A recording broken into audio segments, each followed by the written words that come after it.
All right, let's talk about a name that, for decades on Wall Street, was basically a synonym for trust, for steady, almost unbelievable returns.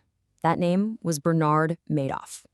To his clients, he wasn't just a money manager, he was a legend, a genius who could somehow beat the market no matter what it was doing. But, as we now know, that whole legend was built on an incredible lie. Now, you might think those words came from an investigator or a reporter who finally cracked the case. But no, those were Madoff's own words. He said them to his sons on December 10th, 2008, right as his entire empire was imploding. And with that one single confession, he blew the lid off the devastating truth behind decades of so-called success. So yeah, this is the guy, Bernard L. Madoff, the man who orchestrated the largest and probably the most destructive Ponzi scheme in the history of finance. So today, we're going to unpack this whole thing. How in the world did he do it? Why did so many people believe him? And what can we possibly learn from the collapse of it all?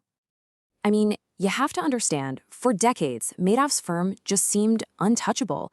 We're talking through market crashes, recessions, you name it. His clients just kept getting these steady, consistent returns. It looked like more than just success. It was this illusion of perfect safety in the middle of the chaotic world of finance. His clients, they didn't just call him smart, they called him a genius, a wizard, a safe harbor in any storm. And they had absolutely no idea that their investments, which they believed were worth a staggering $65 billion, were a total fantasy. They thought they were investing in the stock market, but really, they were just investing in a story. But here is the thing. To really understand the deception, you have to understand the legitimate foundation it was all built on. See, Madoff's credibility wasn't fake from day one. He actually founded his firm back in 1960 with just $5,000 he'd saved up from working as a lifeguard. And he was a genuine innovator. He was one of the first guys to embrace technology, pioneering the very computerized trading systems that became the foundation for the NASDAQ stock market. His reputation was so real, so solid, that in the early 90s he became the chairman of NASDAQ itself. He wasn't just playing the game. He was literally helping write the rules. So his public image was just impeccable. He was seen as disciplined, brilliant, and deeply ethical. He was the kind of person you could trust with every penny you had. And that's exactly what billionaires, Hollywood celebrities, and massive charities did. But of course, behind that perfect reputation, there was a secret. A huge one. While part of his firm was a totally legit trading operation, the real fraud was happening in a locked-off, super secretive part of the 17th floor. This was his quote-unquote investment advisory business, and the whole thing was a complete fabrication. So here was the core of the lie. Clients were told their money was being invested using this sophisticated-sounding thing called a split strike conversion strategy.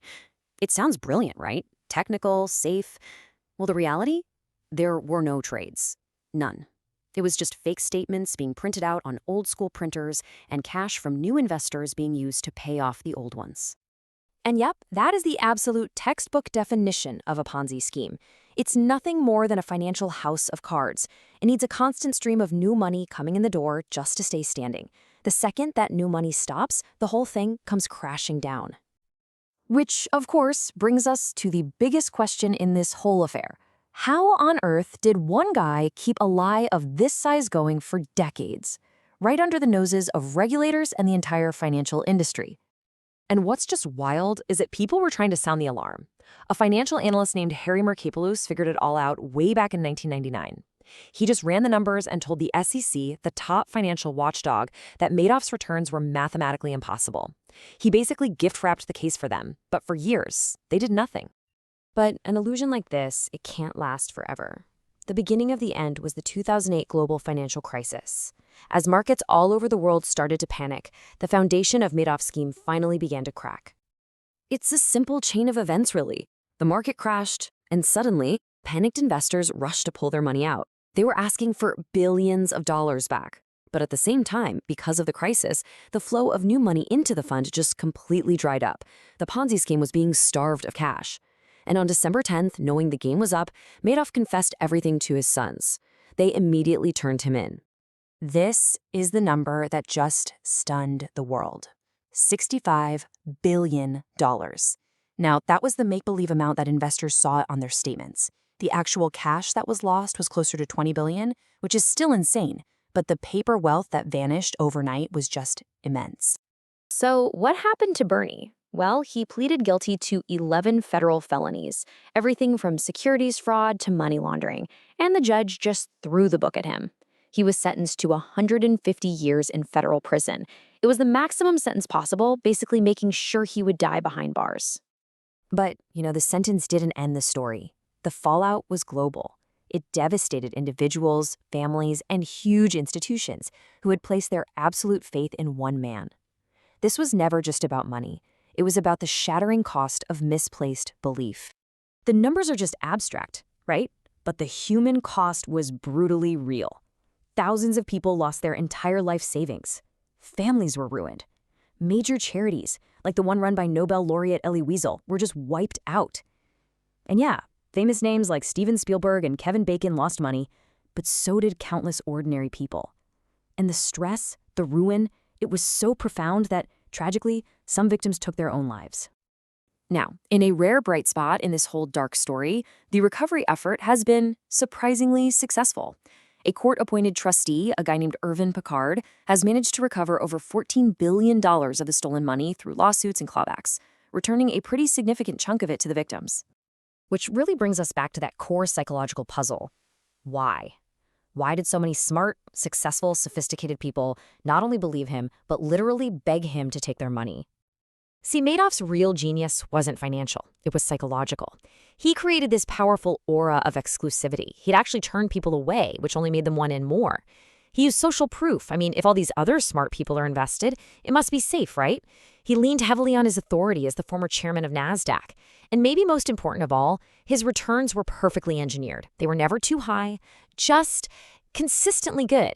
He wasn't selling greed. He was selling safety and exclusivity.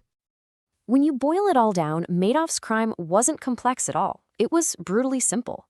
And what he proved is that to pull off a massive deception, you don't actually need some elaborate financial strategy. You just need a powerful story and unwavering credibility. A calm voice and a confident reputation can hide the biggest lies in the world. And this quote really just says it all, doesn't it?